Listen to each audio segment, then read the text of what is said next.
Bonjour à tous, Nicolas Laï, coach sportif. Aujourd'hui, on se retrouve pour une nouvelle vidéo, donc un nouvel exercice de mon livre La méthode Laï. Donc, on sera sur un développé militaire, donc un développé pour les épaules, c'est un développé militaire.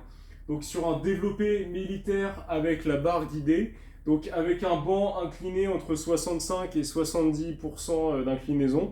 C'est un petit peu en fait au ressenti de la personne. Vous pouvez même le mettre à 60 degrés, en réalité ça pose pas de problème. Simplement, plus vous avez décliné un petit peu votre banc, donc plus vous êtes bas en fait dans l'inclinaison, plus vous allez solliciter en fait le faisceau sternal du grand pectoral, donc un petit peu plus le haut des pectoraux. Bah, pourquoi pas, ça pourrait être recherché finalement. Donc moi, ce que je fais, c'est quand même que je préfère l'orienter sur les épaules, puisque c'est un exercice que je travaille sur les épaules. Voilà.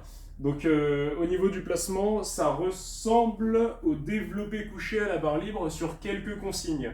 Exemple, vous devez être très stable sur vos deux talons, c'est de là que va venir l'appui de la puissance. C'est très important. Donc c'est vrai qu'on travaille le haut du corps, mais croyez-moi, les jambes jouent un rôle. Donc vous devez rentrer légèrement les talons vers vous, vous positionner sur le banc et sentir qu'en poussant sur vos talons, ça enfonce votre bassin contre le banc. Très important pour la stabilité une fois que vous êtes positionné, une fois que vous faites vos répétitions. Alors comme sur le développé couché, à la barre libre, aux haltères et ainsi de suite, pour tous les mouvements de développé, vous devez avoir les coudes légèrement rentrés vers l'intérieur pour protéger vos épaules pendant le mouvement et surtout pour suivre l'alignement naturel de travail de nos fibres musculaires en fait.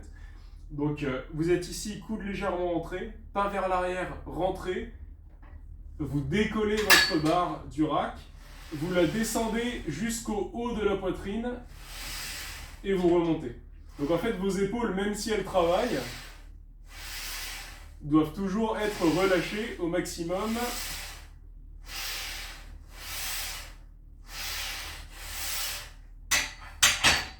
Hop, donc même si elles travaillent, elles doivent toujours être relâchées au maximum. Quand j'ai la barre ici, je suis presque pas en effort en fait. Je ne dois pas être en tension musculaire, je dois vraiment être relâché et pousser uniquement à la verticale. Il ne doit pas y avoir de tension vers l'avant. Ça, ce sera identique pour les développés militaires, aux haltères, à la barre libre, qu'on verra tout de suite après. En tout cas, pour les développés militaires à la barre guidée, c'est un mouvement qui est très intéressant puisqu'on sollicite assez facilement les épaules et puis en toute sécurité. Du fait que vous pouvez reposer la barre quand vous le souhaitez, voilà. Surtout, ça permet de travailler, de rester vraiment dans un bon axe de travail, ce qui peut permettre de développer des points faibles dans un mouvement. Par exemple, au développé couché, au développé militaire à la barre libre, debout, en poussant, vous pouvez avoir un petit désaxement à un certain moment du fait que vous n'êtes pas assez renforcé, par exemple, à la moitié du mouvement. Sur ce type de travail guidé, vous restez toujours dans le même axe, ce qui permet finalement de renforcer la fibre musculaire correctement en fait. Vous avez un bon alignement de travail pendant le mouvement. Écoutez, voilà, je pense que j'ai à peu près fait le tour. On se retrouve pour les autres exercices des épaules dans les autres vidéos juste après. A tout de suite.